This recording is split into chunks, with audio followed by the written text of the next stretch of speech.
जबलपुर से खबर है, जहां पंचायत चुनाव को लेकर आज हाईकोर्ट में सुनवाई होगी। आज पंचायत चुनाव को लेकर फैसला हो सकता है। वरिष्ठ वकील विवेक तनखा कोर्ट में अपना पक्ष रखेंगे।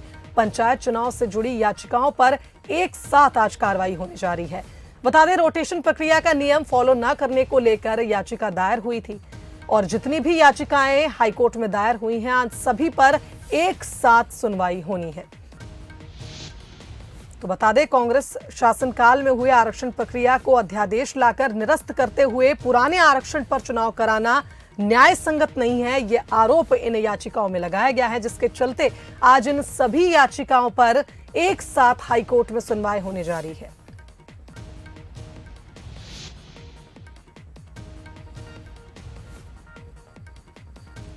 तो हमारे साथ इस खबर पर राजनीतिक मेहमान राहुल कोठारी, बीजेपी प्रवक्ता, फोन लाइन पर जुड़ गए हैं। सर, स्वागत है आपका बंसल न्यूज पर। जी नमस्कार। सीधा सवाल यही पूछूंगी आपसे कि कांग्रेस का कहना है कि उनकी जो मंशा है चुनाव टालने की नहीं है, लेकिन नियमों का पालन कर चुनाव पूर्ण कराने की है, जिसके चलते उनका कहना है कि संविधान के खिलाफ जाकर इन पंचायत चुनावों को किया जा रहा है। क्या कहेंगे? देखिए, मुझे लगता है कि कांग्रेस पार्टी पहली बात तो इस बात को स्पष्ट रूप से समझ ले कि भारतीय जनता पार्टी का कार्य करने का तरीका क्या है।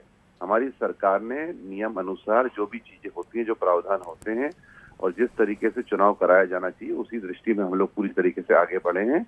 आप इस बात को जानते हैं कि जब कमलनाथ जी की सरकार जा रही थी तो जाती जाती सरकार में उन्होंने लोगों की नियुक्तियां भी करी और उन्होंने इस तरह के आरक्षण कराने का भी प्रयास किया ताकि जनता की आंखों में वो तारे बन सके, लेकिन ये तो नहीं हुआ।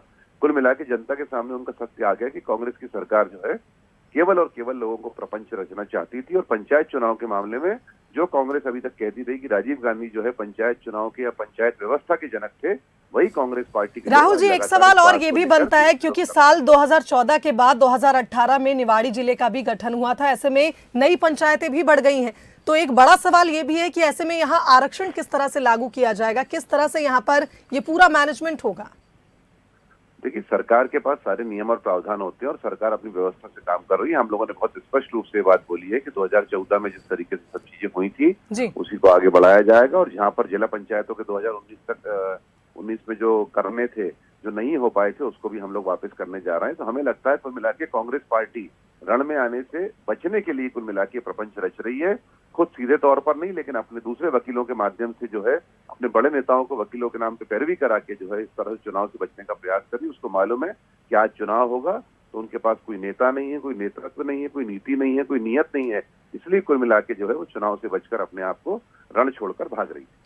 चलिए ठीक है, हम जवाब ले लेते हैं। कांग्रेस प्रवक्ता अवनीश सिंह बुंदेला भी हमारे साथ फोन लाइन पर जुड़ गए हैं। अवनीश जी, बीजेपी का कहना है कि रण से बचकर भागना चाहती है कांग्रेस, जिसके चलते इस तरह के आरोप लगाए जा रहे हैं। क्या कहेंगे?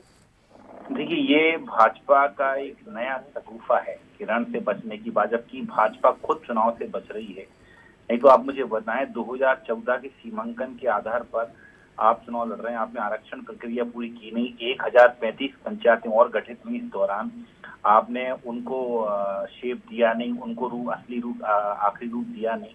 आप देखिए, हम तो साफ कह रहे हैं ना कि हम चुनाव आयोग के निर्णय का सम्मान करते हैं और हमने पहले भी कहा हम कोर्ट नहीं जा रहे हैं, लेकिन हाँ, जो अंतिम व्यक्ति समाज का, क्योंकि उसमें कुछ महिलाएं भी वोटिंग, जो महिलाएं भी वंचित हो रही हैं अपने अधिकारों से जी, जिनको पंच सरपंच होना चाहिए था, क्योंकि आपने आरक्षण की प्रक्रिया लागू नहीं की, ना ही आपने नया सीमांकन लागू किया।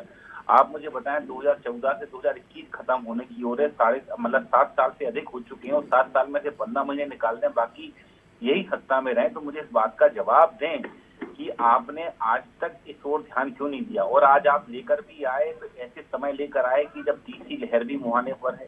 तो मतलब कहीं ना कहीं आपने सिर्फ एक चुनाव की घोषणा करके एक माहौल तो बनाने का प्रयास किया, लेकिन सबको मालूम है कि भाजपा असलियत में चुनाव से बचना चाहती है। क्योंकि अगर आपको चुनाव करवाना होता तो 2 जून को हमारे यहाँ लॉकडाउन खत्म हो चुका था, मध्य प्रदेश में अनलॉक हो चुका था, बीच में 4 उपचुनाव भी हुए, लेकिन भाजपा ने उस दौरान पंच सरपंच चुनाव के लिए कोई ध्यान नहीं दिया। सबसे बड़ी बात तो आप सोचने वाली इसमें ये है कि आपने आरक्षण प्रक्रिया लागू क्यों? देखिए, ये तो स्पष्ट बात है कि बिना रोटेशन प्रणाली, बिना आरक्षण प्रक्रिया के आप चुनाव करवा रहे हैं, तो कहीं ना कहीं आप संविधान के साथ तो खेल रहे हैं, संविधान को तोड़ मरोड़ रहे हैं, ये बात स्पष्ट है।